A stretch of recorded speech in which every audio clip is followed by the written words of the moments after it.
According to scientists, our planet's currently over 4.5 billion years old. And for most of this time, it was practically lifeless. Very little time has passed since the appearance of modern animals, and especially people. If we take the entire time of the Earth's existence as 1 year, we'll see how small this period is. In today's issue, we'll try to conduct such an experiment and clearly show how insignificant the role of humanity is in the history of the world. If we imagine that the time of our planet's existence is equal to 1 calendar year, then each of its seconds will be equal to approximately 143 years. 1 hour corresponds to 518,000 years, and a day about 12.5 million years.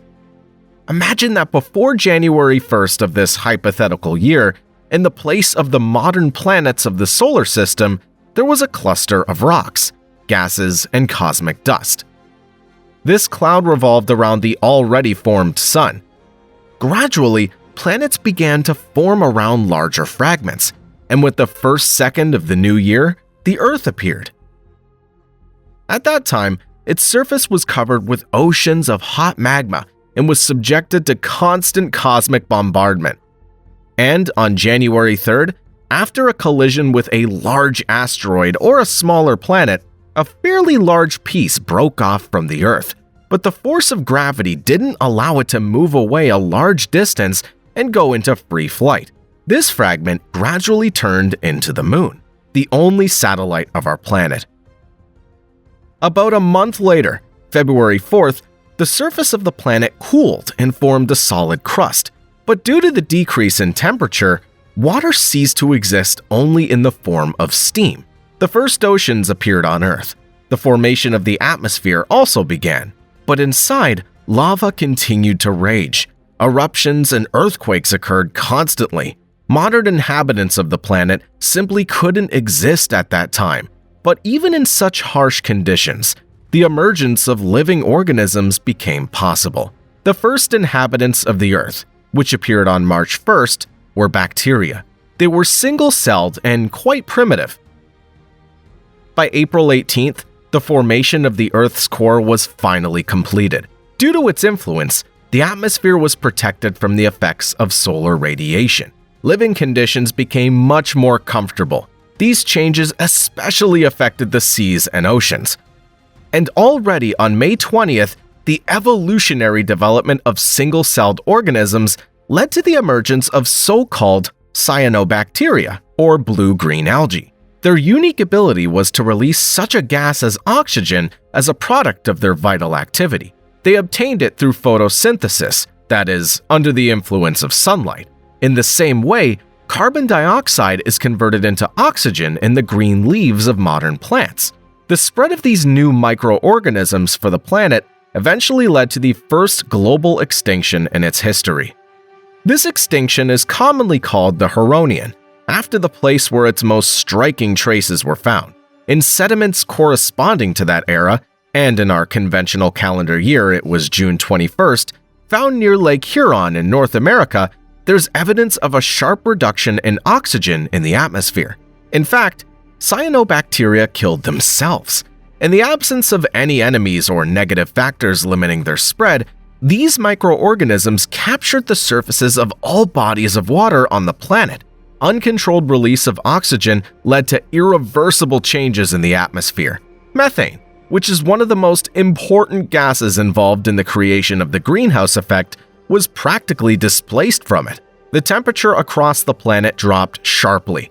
This led to its complete glaciation. Those living organisms that had not previously died from an excess of oxygen harmful to them simply froze. The same fate befell blue-green algae. The decrease in their population allowed the atmosphere to be restored, and gradually the temperature on the Earth's surface reached habitable values. In our calendar, the end of the Huronian glaciation can be marked on July 16. It was the longest, but not the most famous ice age in the history of the planet. On July 23rd, the first multicellular organisms appear, but another global-scale cooling leads to their rapid extinction. The period from August 9th to November 4th has received the unofficial name Boring Billion in science.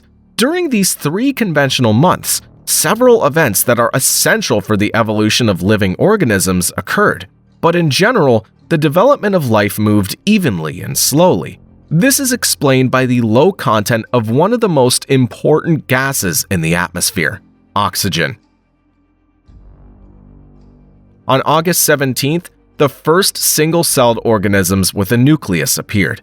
They were called eukaryotes, and single-celled organisms without a nucleus are called prokaryotes. The presence of a nucleus provided a more progressive way of copying DNA during reproduction. In short, prokaryotes copied their DNA completely without any changes, and each new organism was a clone of the old one. Variability within a species was thus minimal, and in the presence of a nucleus, the DNA chain was copied in parts, and these fragments were folded into a new chain in different ways. This became a step that determined the course of further evolution of all living organisms on the planet. On October 28, a new species of living organisms appeared on the planet, mushrooms. What's noteworthy is that they originated, like all other living organisms, in the ocean. They began to develop land only on November 11th.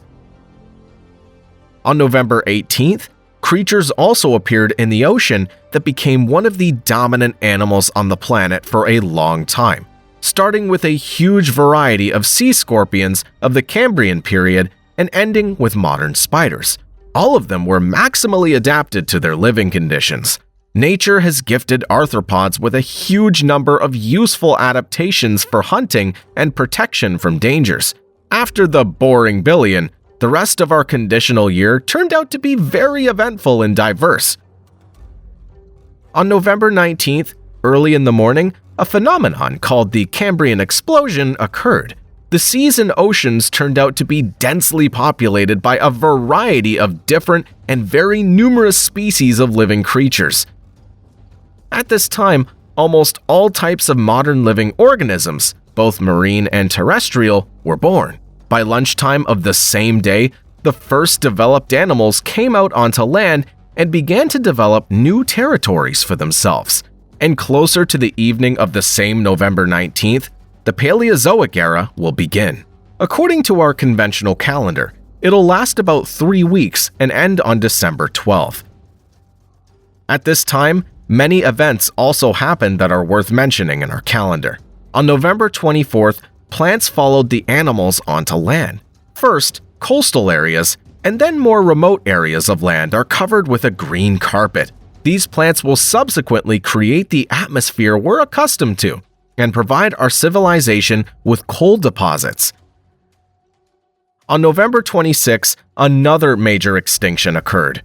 It occurred on the border of the Ordovician and Silurian geological periods. It's believed that this was the first extinction that was provoked by volcanic activity. There's evidence that 2 catastrophic eruptions occurred simultaneously in different parts of the planet. One of them occurred in what's now southern China, and the other in North America. According to some estimates, about 60% of all marine invertebrates were among the extinct species.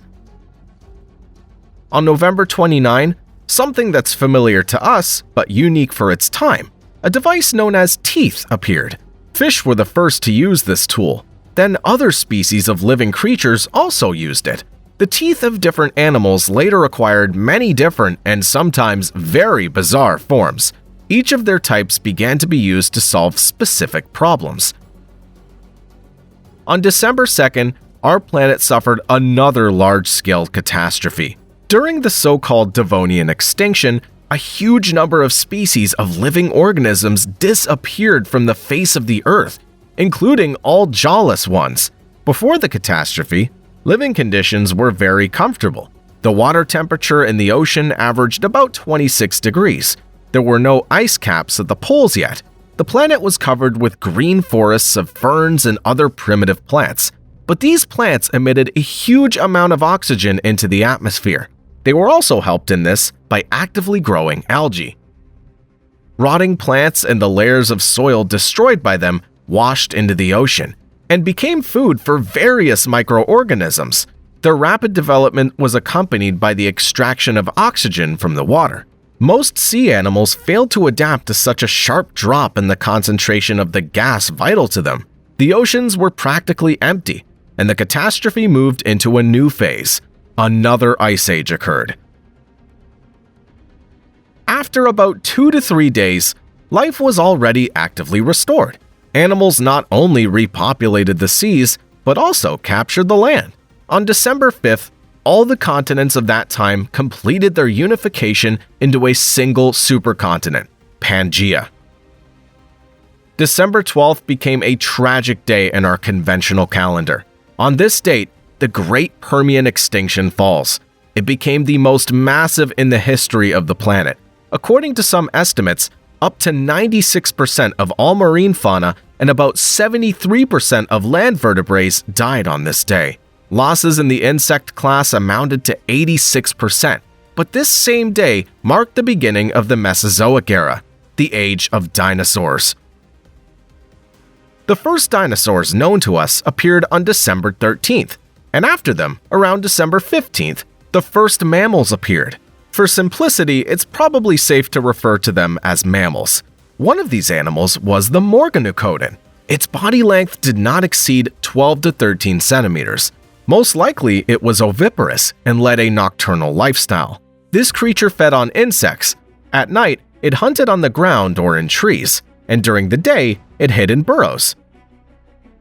On December 16th, Pangaea begins to split into the modern continents we now know today. At the same time, climatic and geological changes led to another mass extinction. Almost half of all animals that lived on Earth die out.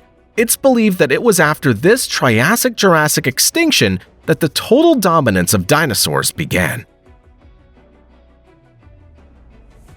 The era of dinosaurs ended only by the evening of December 27th. It's noteworthy that the most popular dinosaurs in popular culture, such as the Tyrannosaurus or Triceratops, appeared only in the middle of this day. According to the most common version, the cause of the global cataclysm that killed the dinosaurs was the fall of a huge meteorite. Its crater's located in the Gulf of Mexico, and its size is about 300 kilometers. This event ends the Mesozoic and begins the Cenozoic era, in which we still live.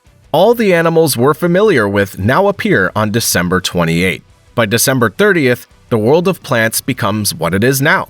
On the same day, the first anthropoid apes appear. The first representative of the genus Homo is born only on the evening of December 31st. The entire subsequent history of mankind takes up a few hours, minutes, and seconds on our calendar. For example, the Heidelberg man, who's considered one of our probable ancestors, began to wander the African savanna just an hour before the new year. At 2318, Neanderthals appear, a dead-end branch of mankind, having lost the battle for survival to our species, which appeared 18 minutes later, at 2336. Despite the fact that the Neanderthals left Africa earlier and settled in Europe, our ancestors turned out to be more adapted and organized. At 2347, modern humans, called Cro-Magnons, populate the Middle East, and at 2351, they reach Southeast Asia, continuing their advance along the islands of the Pacific Ocean towards Australia. It was at this moment that human history as we know it could have been interrupted, practically without having begun. Approximately 10 minutes before the new year, the Toba volcano erupts in what is now known as Indonesia. It was so powerful and intense that it changed the climate across the globe. According to scientists, at that moment, the entire human population on the planet dropped to just 10,000 individuals. But humanity was able to survive and continue its development. At 2353, spoken language appears. At 2354, Homo sapiens appear in Europe. Within 2 minutes, the Neanderthals, displaced into less habitable areas, die out completely or are assimilated by our ancestors. At 2355, a person acquires his first friend and assistant, the domestication of a dog. According to some scientists, This factor could have influenced the victory in the evolutionary race with the Neanderthals. At 2357, people cross the Bering Strait from Asia to North America via a land bridge and begin to populate the New World. At 2358, many animal species are domesticated, and the first permanent settlements appear. In fact, the entire history of human civilization fits into the last minute of this conditional year. At the 17th second was the beginning of the Bronze Age. At the 23rd second, the emergence of writing. At the 27th second, the construction of the Cheops Pyramid in Giza. At 37 seconds, people developed iron production. At the 40th second is considered the date of the foundation of Rome. And another second later, the most ancient religious and philosophical movements arise: Buddhism and Confucianism. At 43 seconds, Alexander the Great captures the Middle East and Central Asia, creating his great empire. A couple of seconds later, the power of the Roman Empire is established throughout the Mediterranean. The next second, Christianity arises. At 48 seconds, the Middle Ages begin. At 49, another world religion arises: Islam. 10 seconds before the new year, an ancient Russian state emerges in Eastern Europe. And 5 seconds later, Columbus discovers America. In the last second of this year, the planet's population increased from 1 to 8 billion people. The Russian Empire and the Soviet Union that replaced it collapsed. 2 world wars and man's entry into space occurred, and the internet was invented, thanks to which you can see this video.